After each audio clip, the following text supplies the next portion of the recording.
Good morning once again. Thank you so much for joining us this time for Issues at Hand, and we have already spent some of our time, so I'll just get straight to the point. Now, we have a labor export industry that is growing by the day, but there's some few challenges that we face here and there when it comes to the labor export industry. Some of the people that are taken to other countries to work come up with complaints, and of course they face challenges as people who are not nationals of those countries where they go, and today we'd like to look at some of those challenges as well. We will also cover the leadership of the labor export industry in Uganda. Are they working together? How many entities are there from government anyway? Is there a body that unites all labor export leaders in one association so that they can be able to talk about these issues? This is what we are here to discuss today. My name is Carol Tumwine Nowamani, and you are watching Issues at Hand. We are powered by Protea Hotel, by Marriott Entebbe. Comfort and luxury at its best. They do have a number of things, including a menu that can be suitable for each and every kind of person, because they have continental cuisines as well as other dishes on their menu. They have a health club and very many other things. Check out Protea Hotel by Marriott in the heart of Entebbe town. Okay, let's get into the discussion. My guest today is by the names of Kayonde Abdallah. He is the President Migrant Workers Voice and quite an experienced person when it comes to labor export. You're welcome. Thank you, Carol. Introduce yourself and tell us a brief bit about Migrant Workers Voice. All right. My name is Abdallah Kayonde, like you have introduced to me. I am the founding president, Migrant Workers Voice, and we voice for the voiceless migrant workers. Okay. These are workers that leave Uganda for a short term period. They are economic migrants. They don't go to live abroad forever, like those who shift they migrate for citizenship. The kind of people we represent are those that leave Uganda purposely for work and return.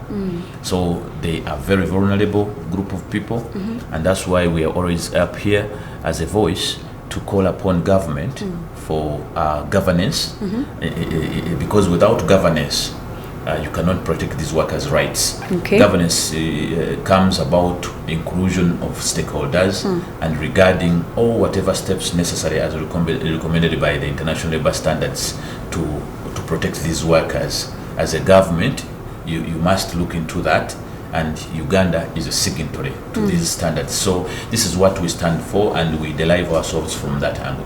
Okay, thank you so much. There's a new formation being formed, where bringing togetherness and a joint platform that unites labor exporters and the leadership in general. Tell us about that.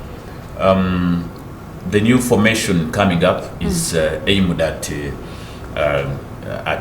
governance.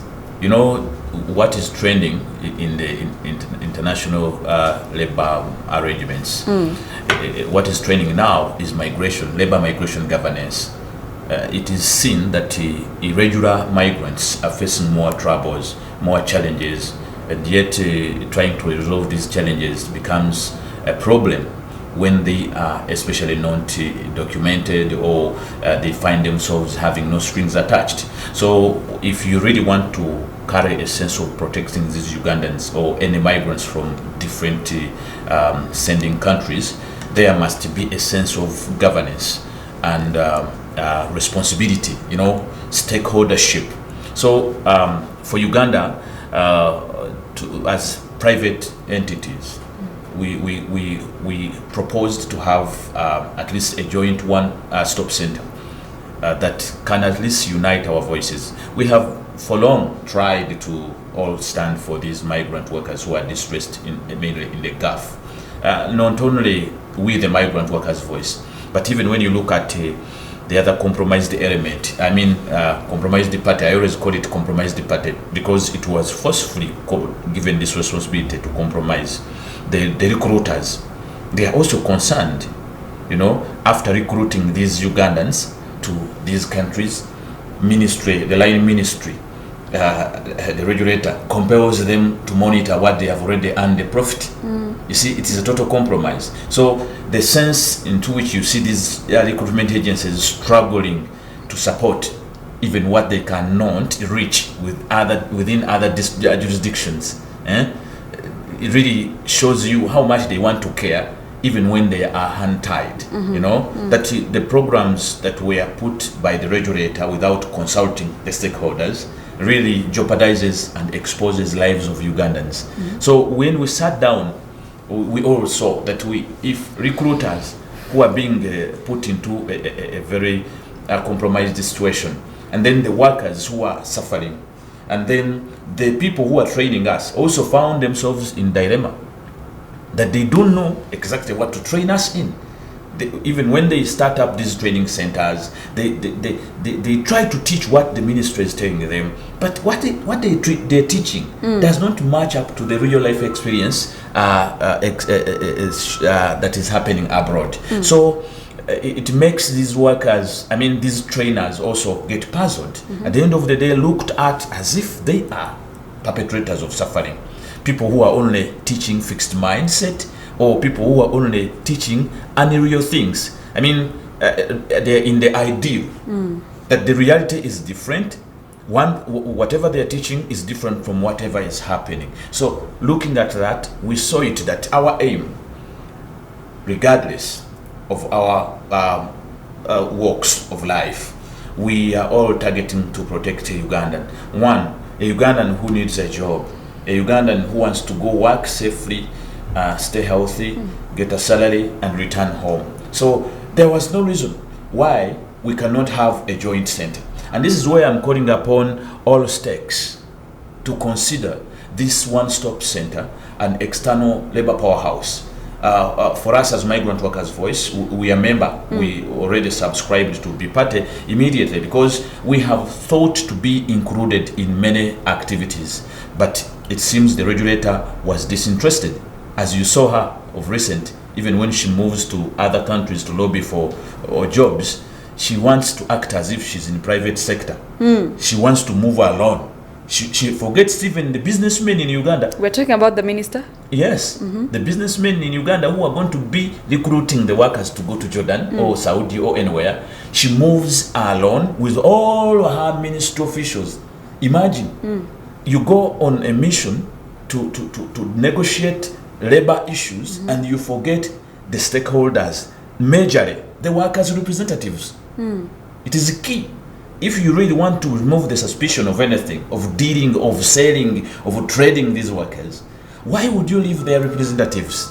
Why would you want to leave their recruiters?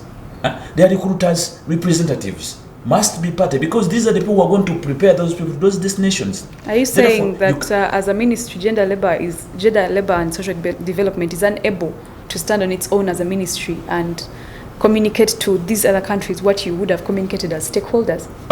It is not like that. In immigration governance, it would be prudent for a minister in such a capacity not to work alone. There is a multi-stake approach that is required if you want to create normal governance.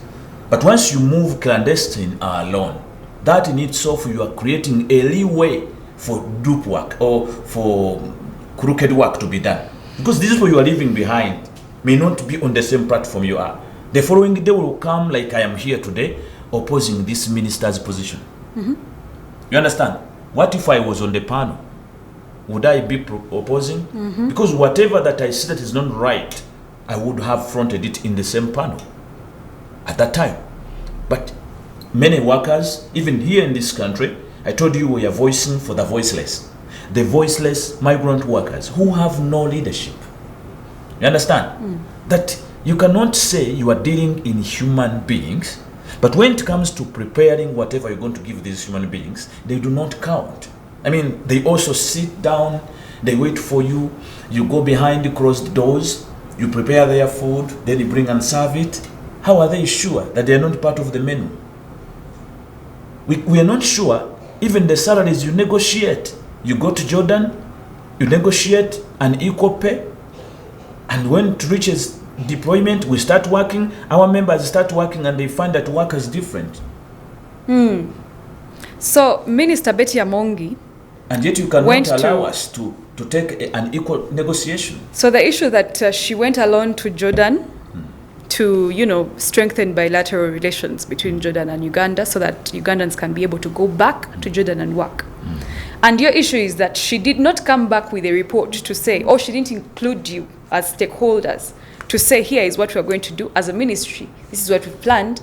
And even when she came back, she didn't say, here is what I've gotten out of there. These are the salaries. This is how I've planned with Jordan or other countries. Is that the issue of stakeholders? No, the issue, of course, the other issue involves exclusion of stakeholders. If we are talk about First explain to us what Minister Betty Amongi did exactly. Minister left Uganda with a group of officials from Ministry of Foreign Affairs and her ministry. You know, about 5 officials from her ministry. So we wondered, sponsoring all those 5 officials from the same ministry, and you leave out the stakeholders. What are you up to? What are you showing off? You know, you go and make a gallery such that you lie to the president that we have been in Jordan, and then you don't even focus on some people from government who have been in this destination, and you don't even ask the question why the recruiters are retractive of deploying in the same zone. If you really don't have business, I mean interest in business, you, the minister, to be as if you are in practice like these private people, why are you so skeptical in moving along with these very practitioners in private sector? Because you're a public servant. We don't believe in you wanting to front the ideals of the private sector without the private sector themselves leading. Because you're not, at the end of the day, Mr. Beta Among, we don't expect her to have a company. She's not going to be the one to deploy. She's supposed to regulate. So whatever the case, that she wants to continue moving that way brings suspicion. How about you hand over your issues to the ministry? For example, the permanent secretary or a state minister or something, then it can get to her desk that these are the issues we'd like you to present to Jordan as you strengthen the bilateral relations. These are the issues that are pressing Uganda. How about you take your issues, present them to the ministry, and then let them represent you? That has been done several times. But the response to those, even when they go there, we find out that whatever that comes out clearly shows that our points were not considered. To give you an example, the current regulation, many stakeholders proposed changes in the regulation.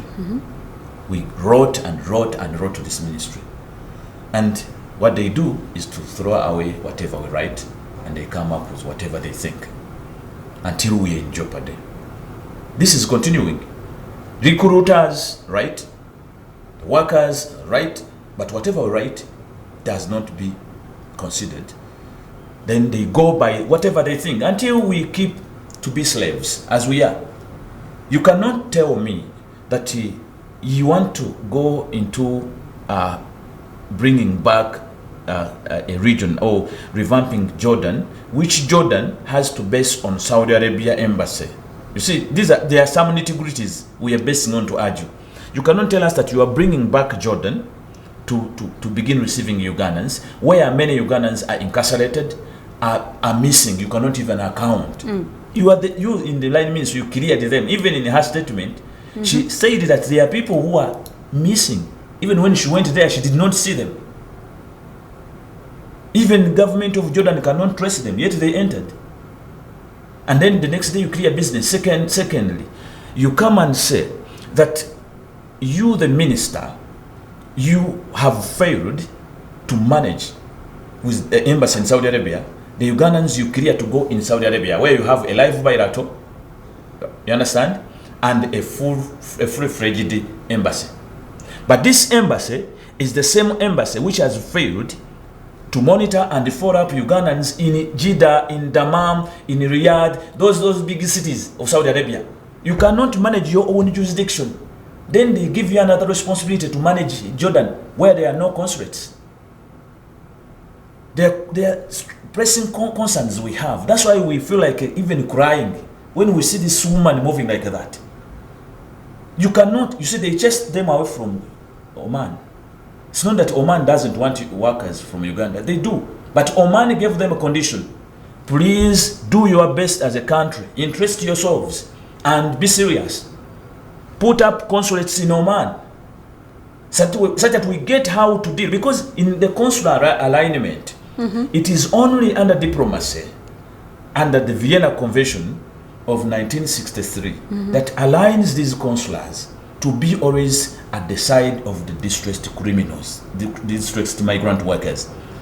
If you really want to mean protection of Ugandans in another country, and you don't observe the Vienna Convention, which aligns you to diplomacy, where you have to use your consulates to go and defend the criminals in carcerations, you cannot go again and start up a labor business, which results in many criminality. But before I even get to Jordan, you people, I hear that some of you stakeholders and people who take people abroad, you're the problem.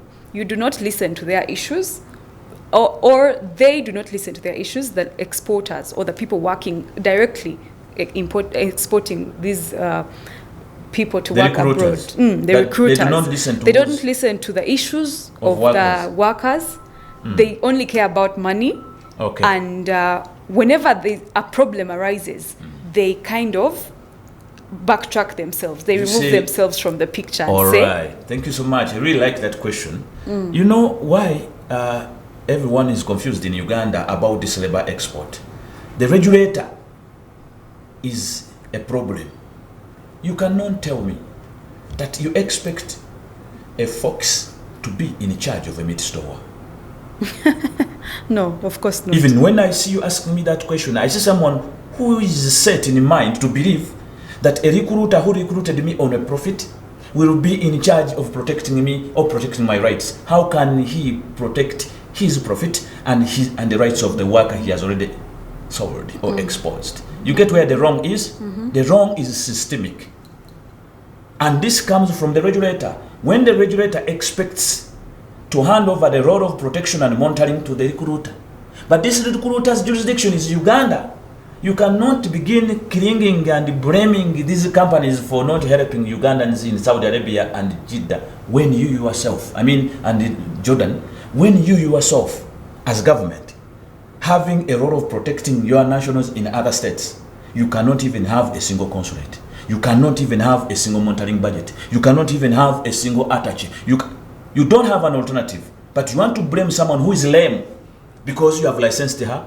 Isn't that enslaving this person? So what should the ministry do? What are some of the things you'd expect from the Ministry of Gender, Labour and Social Development? Before you throw stones, what do you expect? What are the expectations? Does that sound to be stones to them? Have I not stressed the point clearly? A little bit. But have they picked the sense of the stone? Because whoever stones you must have been provoked. The issue is, do they see any sense in their alignment? Is that possible? Isn't that jeopardizing and crushing us? It is therefore prudent for them to look into their system and organize it. The system must be benchmarked from the senior countries, like a Philippines. Philippines has aligned its system to include everyone, including workers' representatives, workers' administration, right? It has aligned itself for government to always be packaged along, the workers. Wherever they go, their offices, there is Powewa, Polo, and OWA. These are three entities.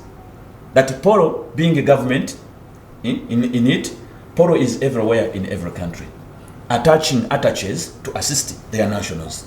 Powewa is another ministry of gender, or the Ministry of Gender Desk, which is responsible for always organizing these businesses. It has officials who are looking at the business and taking it serious, trying to give the nationals a chance to do what? To always have jobs. Then OWA comes to be the administration of workers. It is everywhere. Polo, Powewa, and OWA. These are agencies that are moving and have attachments to each and every country where this country called the Philippines deploys its own. How many Philippine people have you had being mistreated and they have not been given justice? At least There is a team attached. Tell me, where is that for Uganda? When a Ugandan suffers in Saudi Arabia, the minister, a parent runs to the ministry. The ministry again calls the company, which has already failed to monitor. The companies say, we are hand-tied. We cannot trace the girl. We cannot. Please find the way. So it's a blame game. They keep tossing one another until one dies. You people, this is not nice. We need to find a solution. I don't know if it's from the ministry that is supposed to be very hands-on with their work, or it is the stakeholders. That is what we're trying to understand today as we discuss labor export and its challenges, as well as its thrives, because we cannot only look at the challenges. Very many people have gone abroad or have gone to these countries and actually gained a life for themselves. So it's an important part of us as Ugandans, and we have to discuss it. But let's take a very short break, and when we return, we look at the new mandatory NSSF payment that migrant workers are supposed to pay. Can you imagine? Stay with us. It's issues at hand, and we are powered by Protea Hotel by Marriott Entebbe. You're still watching Church of Uganda Family TV, particularly Issues at Hand with me, Caro Nowamani, and we are here discussing labor export and what is it exactly that we can rectify. As the media, we can only give platform to some of the stakeholders to come up with solutions on how best to curb the challenges that face this industry. There are a number of them, and they have been there for a while. We are only wondering, will it improve or will it get worse? I'm here with Mr. Abdallah in studio, and he's shedding more light since he's more experienced in that area. I'd like to start with my question of, there's a new NSSF mandatory charge that is supposed to be paid by migrant workers. I don't even know it's fair. It's still a proposal. I don't even know if it's fair, but kindly take us through it. We some time back, before even that old man Ismail Churi died, the minister came up with this proposal, and he started saturating social media as she was proposing that Ugandans should start savings mandatorily to NSSF. We wondered, where does it connect? Clearly, actually, this showed us. Are they government workers? Good question. It showed that the minister is just jumping up and down, and actually does not connect. Does not connect to the reality or whatever other stakeholders may be talking about. The same thing I have been talking about to her going back to Jordan, repeating what was already done by Ambassador Abe Warusimbi. Because you saw, in the same news you check all over media, we saw Ambassador Abe Warusimbi meeting them after visiting Jordan. And he was giving the same duplicate, the same report, but still he was recommending otherwise. Recommending that issues can be resolved fast before deploying. This one just went back to repeat the same thing, as if she did not know that her colleague had already gone there, and she was supposed to listen to this, because in his capacity as an ambassador of all ambassadors and ambassador of diaspora, he made an assessment and he came back with an observation, which as a line minister has to look at. But this lady still went ahead. He gathered all her ministry officials.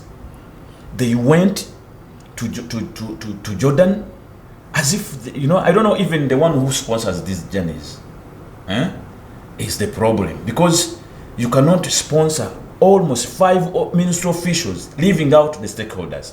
Secondly, they again went to Dubai some time back. They went to Dubai in the same gesture, all of them, but they went to Dubai during holidays.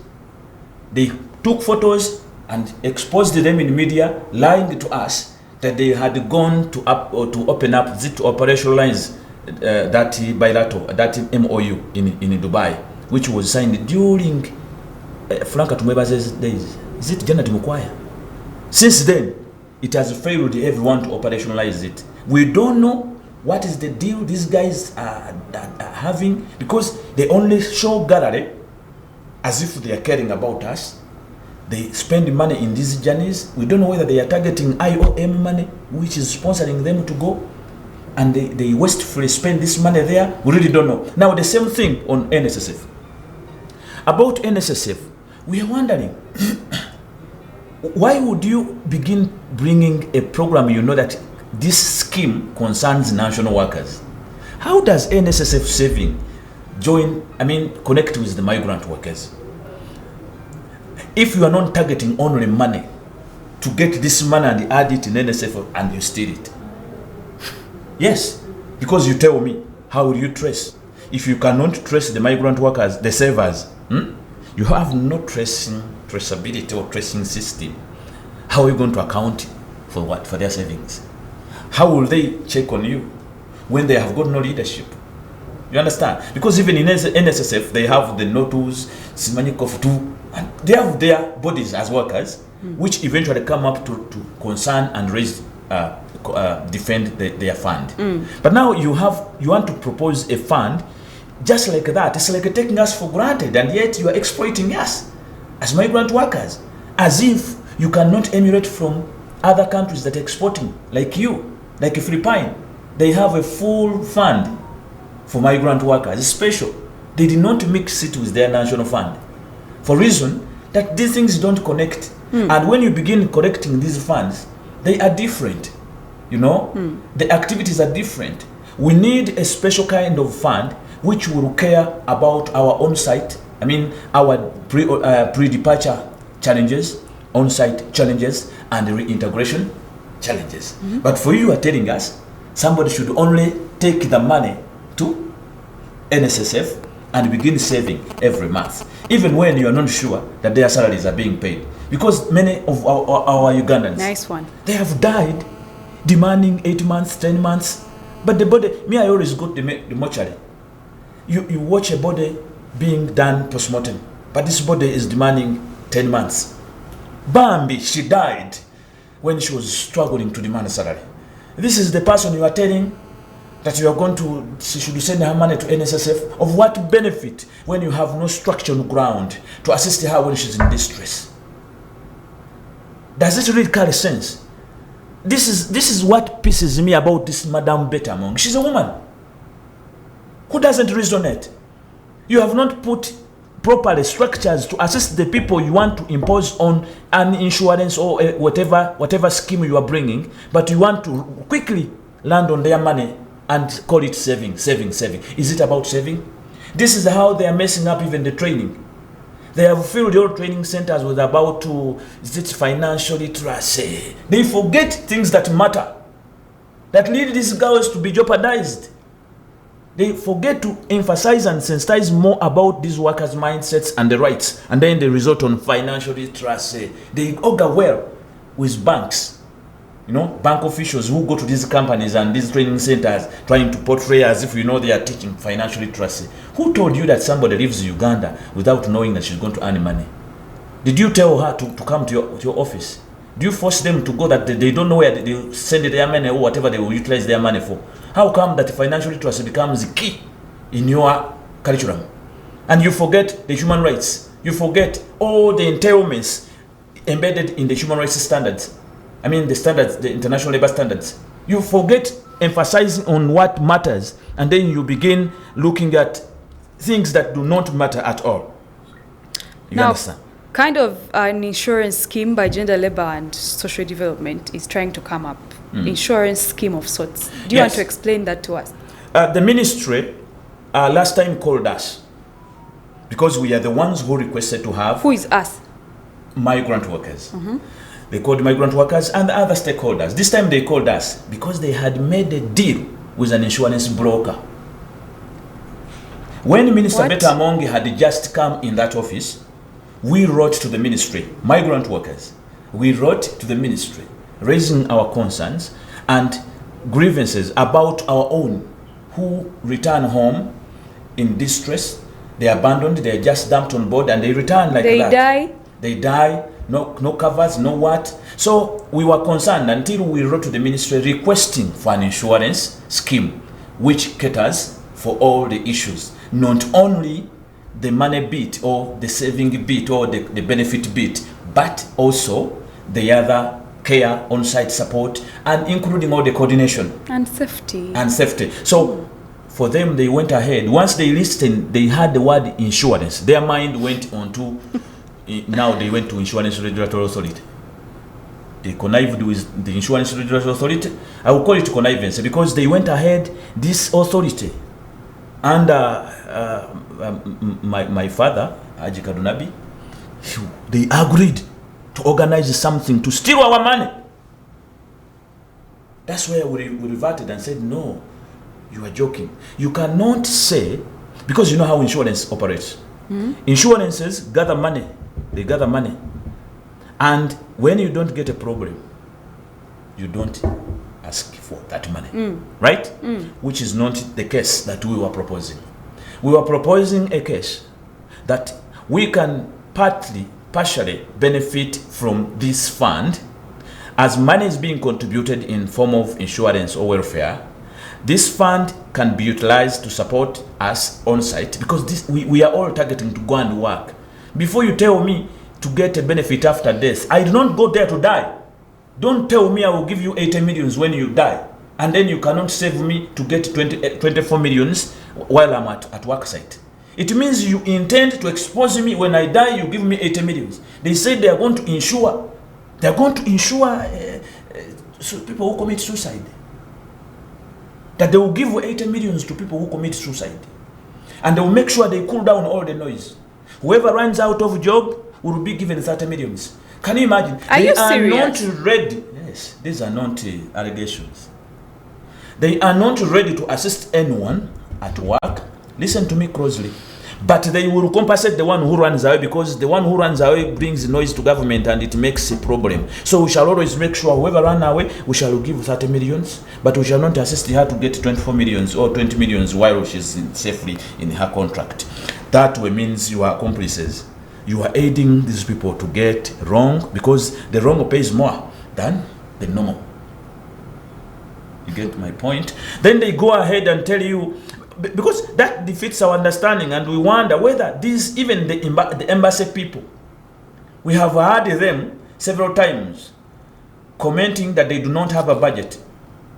And when you talk from our networks as workers, they tell you, when I reach the embassy, they go to me now, somebody, he came and paid money and they took me after me running away. Oh. Which means the embassy may be benefiting from the wrong. That's why they are skeptical from aligning and from the transparency, from the light. Because they are also recruiting from the wrong. If I'm an embassy official, and if somebody runs out, or I send my boys somewhere, they make her run away, she eventually lands in our hands at the embassy. Then we use the guts of the diplomacy to say we have protected this person. And again, we negotiate. Another Arab comes, buys her direct from the embassy. We find a way of fixing it. The other one takes her. We have already covered her under diplomacy, but now she has been resold. Who receives that money? There's no follow-up on what really happened. You never wonder, why the one who tortures this girl is never asked. Why you tortured? Why would you emphasize or encourage workers that wherever they get problems, call the police? These are workers. They face civil challenges, not criminal challenges oftentimes. How do you tell them to zero at criminality that they have to bring in police, not a labor office? Why are you not present at the work site always to give these labor distress points where they can go and their disputes can be resolved, than you always compelling them to run to police? Secondly, if you really are not up to emphasizing criminality, why would you encourage these workers to, put shelters like a Sakan? There are shelters where workers have to run. But the person who is chasing or who is causing constructive dismissal to this girl is never questioned and actually is compensated. That whenever a girl runs, this boss will be compensated under their insurance, but the girl will never receive any insurance. No, that is not nice. But because of time, let's wrap up the show.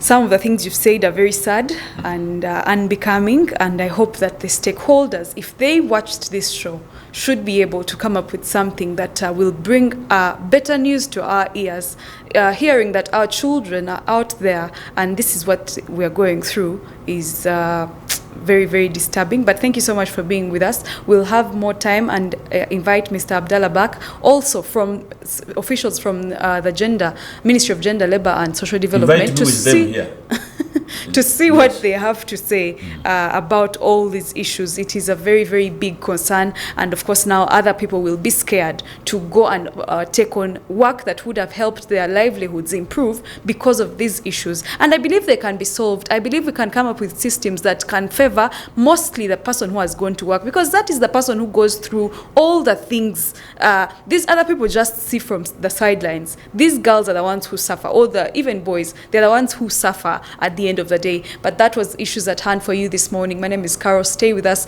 We still have a lineup of programs coming up. Also, you can join us on our social media platforms. That's at Church of Uganda Family TV on Twitter, on Facebook and Instagram. Then our YouTube, where we post these subsequent videos. We'll see you tomorrow. Have a good day.